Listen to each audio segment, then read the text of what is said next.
सभी को प्रणाम। सभी को बहुत सारा थैंक यू। आइए अपने आत्मविश्वास की ओर कुछ कदम बढ़ाएं और सबसे पहले उस सर्वशक्तिमान परमात्मा को आभार प्रकट करें। आंखें बंद करके कुछ सेकंड, कुछ क्षण बहुत ध्यान से अपने भीतर ही महसूस करें उस दिव्य प्राण प्रभा को। ब्रह्मांड से एक दिव्य प्राण हमारी तरफ बढ़ रहा है और जो भी हम पढ़ रहे हैं, जो भी वो हमें पढ़ा रहे हैं, उसको अपने जीवन में उतारने के लिए हमें शक्ति भी मिल रही है। ये भाव अपने अंदर गहराई से उतारते हुए लंबी गहरी सांस लेते हुए आइए स्वाध्याय को आगे शुरू करते हैं। Universe thank you. परम पूज्य गुरुदेव वंदे माता जी को बहुत बहुत आभार। आप सबको बहुत बहुत आभार।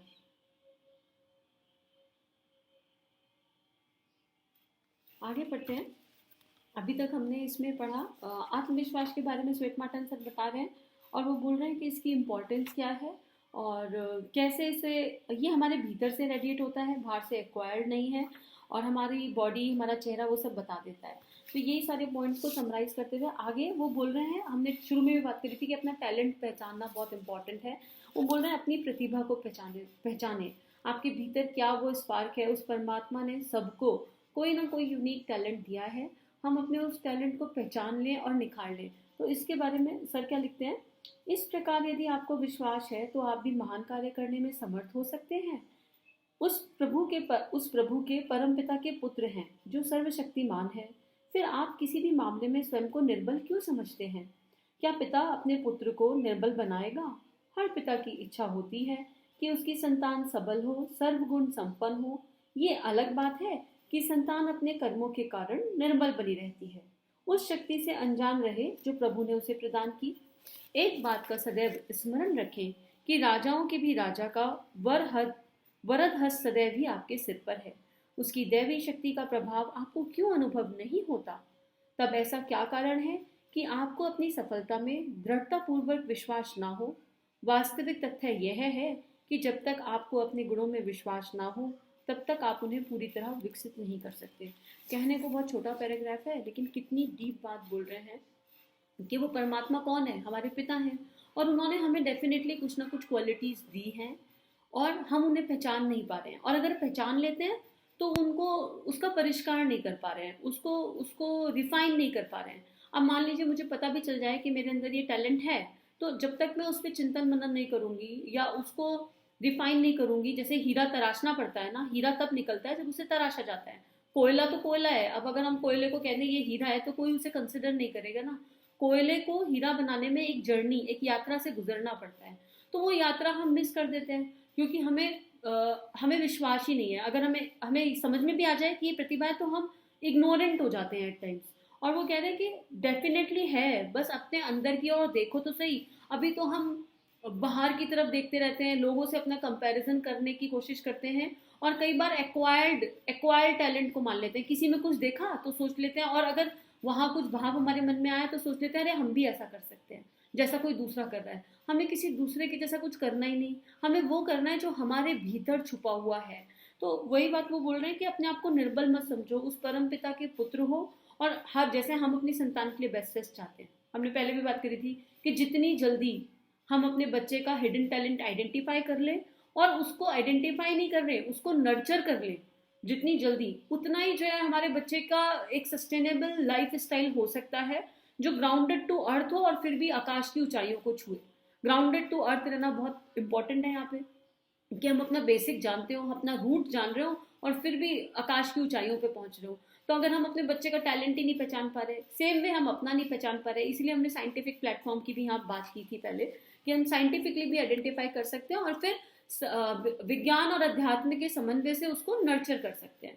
तो अब करना कैसे, क्वेश्चन ये भी आ जाता है कि हमने पता चल गया कि हमारी प्रतिभा क्या है, तो क्या करें। प्रतिभा पता चल गई, उसका अभिवर्धन करना है। अभिवर्धन मतलब आज इतना है तो उस स्किल को डेवलप करना है। डेवलप, अब मान लीजिए किसी बच्चे को इनबॉर्न पता चल गया कि उसका स्किल म्यूजिक है, वो बहुत अच्छा कोई इंस्ट्रूमेंट बजा सकता है या गा सकता है, और हम उस प्रतिभा को बढ़ाए ना, उसको कोई कोचिंग ना दे, गाइडेंस ना दे, तो वो दब जाएगी ना, कहीं खत्म हो जाएगी।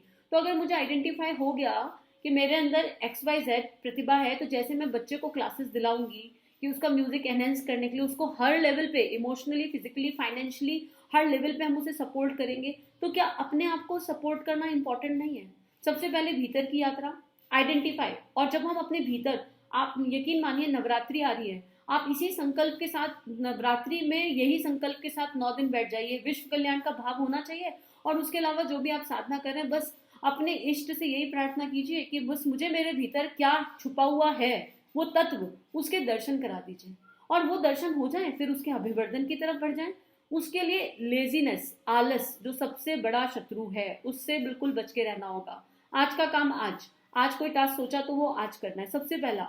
क्षमता तभी बढ़ेगी। अब मैंने सोच लिया कि भाई मेरे तो अंदर तो म्यूजिक की क्वालिटी है, लेकिन मुझे करना ही नहीं प्रैक्टिस, मुझे क्लासेस लेनी ही नहीं, हमें सोचो 2 महीने बाद ले लूंगी, 2 महीने बाद सोचो और 2 महीने बाद, और आलस में अपना टाइम किल करते रहें, टाइम किल करते रहें, तो वो कभी नहीं बढ़ेगी। तो अपनी मनस्थिति को बिल्कुल अलर्ट रखना है, और प्लानिंग के साथ, रियलिस्टिक गोल्स के साथ। हमारे गोल्स हमेशा रियलिस्टिक होने चाहिए।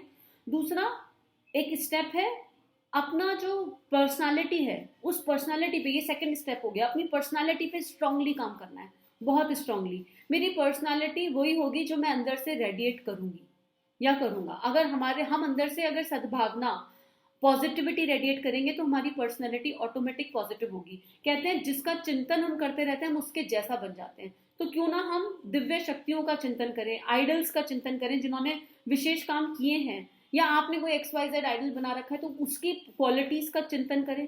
और सेकेंडली अपने भीतर जाके देखें कि क्या मैं कल थी आज मैं उससे कुछ बेहतर हूं या नहीं हूं। अगर कोई एरिया ऑफ इम्प्रूवमेंट है तो उसको नोट कर लिया जाए और उसी पे काम किया जाए। समय ही ना हो ये सोचने का कि कोई और क्या सोच रहा है, समय ही नहीं बचना चाहिए। और हमारा आधे से ज्यादा टाइम इस बात में निकल जाता है कि XYZ पर्सन क्या सोच रहा है, कौन क्या सोच रहा है। वो सोचने का समय अपने पास होना ही चाहिए।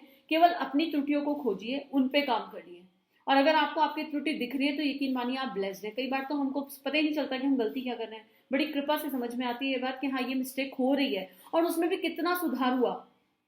कोशिश करते रहेंगे तो सेकंड स्टेप है, और उससे क्या होगा, हमारी जो पर्सनालिटी है ऑटोमेटिकली डेवलप होने लगेगी, ऑटोमेटिकली रेडिएट होगा आपके अंदर से कॉन्फिडेंस, प्रेम, सद्भावना, अच्छी अच्छी फीलिंग्स रेडिएट होंगी आपकी पर्सनालिटी से। कोई चाह के भी आपके बारे में गलत नहीं सोच पाएगा, और एक सुरक्षा कवच जैसा यू गेट दैट, एक एनर्जी आपके अंदर से रेडिएट होने लगेगी। अगला है, हमेशा मुस्कुराइए, कुछ भी हो जाए मुस्कान, सबसे इंपॉर्टेंट चीज है स्माइल। Keep smiling. कोई भी परिस्थिति आए, मान लीजिए, ये तो हम पहले डिस्कस कर चुके हैं कि परिस्थितियां हमेशा टॉप पे नहीं रहने वाली, हमेशा बहुत अच्छी नहीं रहने वाली। अगर सारा कुछ स्मूथ चलता रहे लाइफ में तो कौन उस भगवान को याद करेगा, परमात्मा को याद करेगा। तो एक्चुअली सिचुएशंस जो आती हैं वो चैलेंजेस होते हैं हमें कुछ सिखाने के लिए।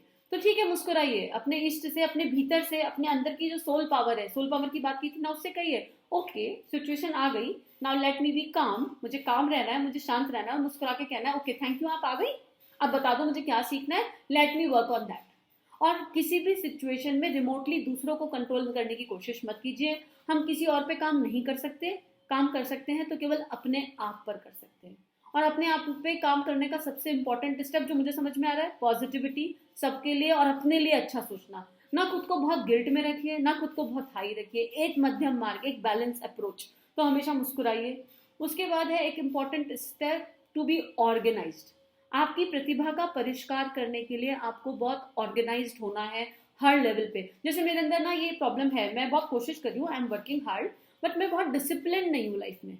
तो उसके कितने नुकसान मुझे उठाने पड़ते हैं, मैं हर पल वो फील करती हूँ। और इसलिए मेरी जर्नी ऑन है, और मुझे विश्वास है, आई हैव दैट कॉन्फिडेंट कि अगर काम करना शुरू कर दिया है ना तो कभी ना कभी वो डिसिप्लिन मेरी लाइफ में आएगा। तो सबसे पहले एक्सेप्ट योर प्रॉब्लम्स। कुछ बात है अपने अंदर, हम परफेक्ट नहीं है, हम परफेक्शन की तरफ बढ़ रहे हैं, और प्रॉब्ली परफेक्ट शायद कभी हो भी ना पाए। तो हमें इस पल में अपना बेस्ट करना है। तो आइडेंटिफाई कि आपकी कहाँ कमियां हैं, उनको आइडेंटिफाई कर लिया, और फिर उन पे रियलिस्टिक गोल के साथ, टाइम मैनेजमेंट के साथ ऑर्गेनाइज होकर काम करना है। डिसिप्लिन और ऑर्गेनाइज रहना बहुत इंपॉर्टेंट है। आपकी मान लीजिए अभी आपको अलमारी लगानी है, अस्त व्यस्त पड़ी है, एक कपड़ा निकालने में 10 मिनट लगा दिए तो वो टाइम खर्च हो गया ना, वेस्ट हो गया ना। तो क्यों ना पहले ही स्टेप पे उसको ठीक से अरेंज करके रखा जाए, वहां 5 मिनट तभी दे दिए जाए। तो चीजों को ऑर्गेनाइज वे में करना। उसके बाद जो लास्ट स्टेप है प्रतिभा परिष्कार के लिए, वो है उत्साह, साहस और आत्मविश्वास का जागरण।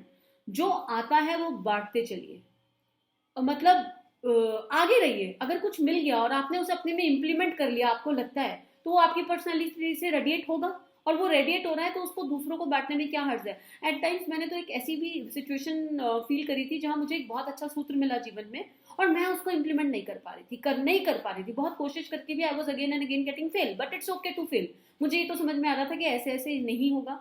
मेरे को एक काउंसलिंग के दौरान, पर्सनल काउंसलिंग के दौरान एक केस मिला वेर उनको सूत्र की बहुत जरूरत थी। तो पहले मेरे मन में आया कि नहीं, I should not share, then I later realise कि why should not I share.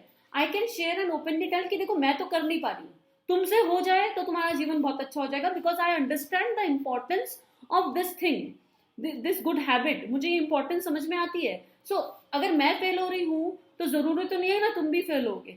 मैं स्थित नहीं हूँ, आई एक्सेप्ट दैट कि मैं तटस्थ नहीं हूँ उसमें, मेरे से नहीं हो रहा है, लेकिन maybe you do and then you can tell me the way कि आपने कैसे इंप्लीमेंट किया, right? Because it is give and take, it is mutual learning.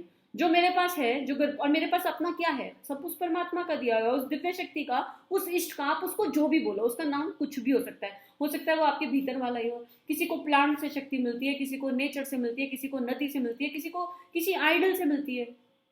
आपकी शक्ति का नाम भीतर वाली जो भी आपने नाम रखा हुआ है। तो ये 4 सूत्र हैं, बहुत इंपॉर्टेंट है। काय के लिए? अपने टैलेंट को, आपके टैलेंट को आइडेंटिफाई करके उस टैलेंट को टॉप पे ले जाने के लिए, उस टैलेंट का में एक्सेल करने के लिए। क्या आपकी क्षमता आपको पता चल गई तो पहले उसका अभिवर्धन कीजिए, उसको नर्चर कीजिए पॉजिटिवली। अपनी पर्सनालिटी पे काम कीजिए। पर्सनालिटी पे कैसे काम करना है? अपने भीतर चेक करना है कि क्या त्रुटि है, कल से बेटर है या नहीं आज। उसके बाद ऑर्गेनाइज रहना है और हमेशा स्माइल रखनी है, मुस्कान के साथ रहना है, एंड देन आगे बढ़ना है। जो मिला उसे बांटते चलना है। कीप प्रैक्टिसिंग प्रैक्टिसिंग प्रैक्टिसिंग और बांटते चलना है। तो आज बहुत इंपॉर्टेंट बात हमें सर ने बताई, इसको थोड़ा सा आगे पढ़ लेते हैं। I know it is 12 minutes but then we can go ahead 1 or 2 minutes more. तो आगे वो लिख रहे हैं, आपने देखा होगा कि अधिकांश व्यक्ति सदा निर्धन बने रहते हैं, उन्हें अपने तथा समाज में अथवा परिवार में प्रतिष्ठा प्राप्त नहीं होती। इसका कारण यही है कि वे सदैव अपने आप को हीन समझते हैं। उनमें कभी इतनी शक्ति नहीं आ पाती कि वे अपने अंदर विद्यमान गुणों को पहचान सके। बहुत इंपॉर्टेंट है गुणों को पहचानना। और पैसे से ही धनवान नहीं बन सकते, इस पे बात करी थी। बहुत सारे बल होते हैं, विद्या बल है, बुद्धि बल है, सेवा बल है, कितना करुणा है किसी के अंदर, किसी के पास कोई पावर है, किसी के पास कुकिंग की शक्ति है, तो वो उसका बल हो गया ना। आपकी प्रतिभा ही आपका सबसे बड़ा बल है। तो it's not only about money, और मनी केवल मनी के फॉर्म में नहीं होता, वो कई सारे फॉर्म्स में आता है। और जिस फॉर्म में वो आ रहा है, अगर इंटेंशन प्योर है तो वहीं से वो श्री को ले आएगा, आपको कुछ करना नहीं पड़ेगा। श्री अपने आप ऑटोमेटिकली आपको फॉलो करेगी। आगे लिख रहे हैं, भारत में अनेक जातियां हैं जो शताब्दियों से दबती पिसती आ रही हैं, दबी पिसी रही। उसका परिणाम यह हुआ कि उन जातियों के लोग यह भूल ही गए कि वह मनुष्य भी हैं और उनके कुछ अधिकार भी हैं, उनमें वे गुण भी हैं और वही शक्तियां भी जो अन्य व्यक्तियों में है, तथा वे आत्मसम्मान के उतने ही अधिकारी हैं जितने अन्य दूसरे व्यक्ति। ये बहुत इंपॉर्टेंट बात है। और यहाँ एक लास्ट एंडिंग नोट पे एक बात और कहना चाहेंगे कि अगर आप अपना कॉन्फिडेंस नहीं जगा पा रहे हैं ना, तो कभी भी ऐसा मत कीजिए लाइफ में कि किसी दूसरे का कॉन्फिडेंस ड्यून कर दें। ऐसे शब्दों का प्रयोग, ऐसी बातों का प्रयोग हमें किसी से नहीं करना चाहिए कि किसी के आत्मविश्वास को चोट लग जाए। मैं यहाँ आत्मसम्मान की बात नहीं कर रही हूँ, आत्मविश्वास की ही बात कर रही हूँ। अगर हम किसी को मोटिवेट नहीं कर सकते तो हम किसी को डीमोटिवेट भी ना करें। That is very important in life. अगर आप किसी में कोई क्वालिटी देख रहे हैं तो उसको प्रोत्साहित कीजिए। और कहने के तरीके होते हैं बातों को। अगर आपको लगता है किसी में कोई नेगेटिव चीज है, और पहले तो दिखनी ही नहीं चाहिए, सबसे पहले तो इतना समय ही ना हो, लेकिन फिर भी दिख गई, मनुष्य है, बीइंग ह्यूमन, तो उसको कहने का, उसको परोसने का, उसको रखने का तरीका है। अगर आप भीतर से प्रेम रेडिएट करते हुए, पॉजिटिविटी रेडिएट करते हुए वो बात वहां रखेंगे, डिपेंडिंग ऑन कि आपका रिलेशन कैसा है, तो मे भी सामने वाले पे पॉजिटिव असर हो। लेकिन अगर आपने टॉन्टिंग वे में, ताने में या किसी नेगेटिव वे में वो बात रखी सामने वाले तक, तो मे बी उनका मोरल ऑल डाउन हो जाए। तो ऐसा हमें नहीं करना चाहिए। ये मेरा एक पर्सनल अनुभव भी है और सर भी हमें यही सिखा रहे हैं। तो थैंक यू सो मच सभी को, थैंक यू सो मच उन दिव्य शक्तियों को जो हमें ये स्वाध्याय करा रही हैं। सबको बहुत सारी शुभकामनाएं कि सबके जीवन में आए। और ये स्वाध्याय साथ में करना अच्छा लग रहा है तो कमेंट्स में आपके क्वेश्चंस भी लिख सकते हैं आप, विल ट्राई एंड आंसर। और लाइक, सब्सक्राइब और शेयर वो तो है ही है, वही आपकी ब्लेसिंग्स हैं, आपका प्यार है। सो सभी को प्रणाम, सभी को थैंक यू।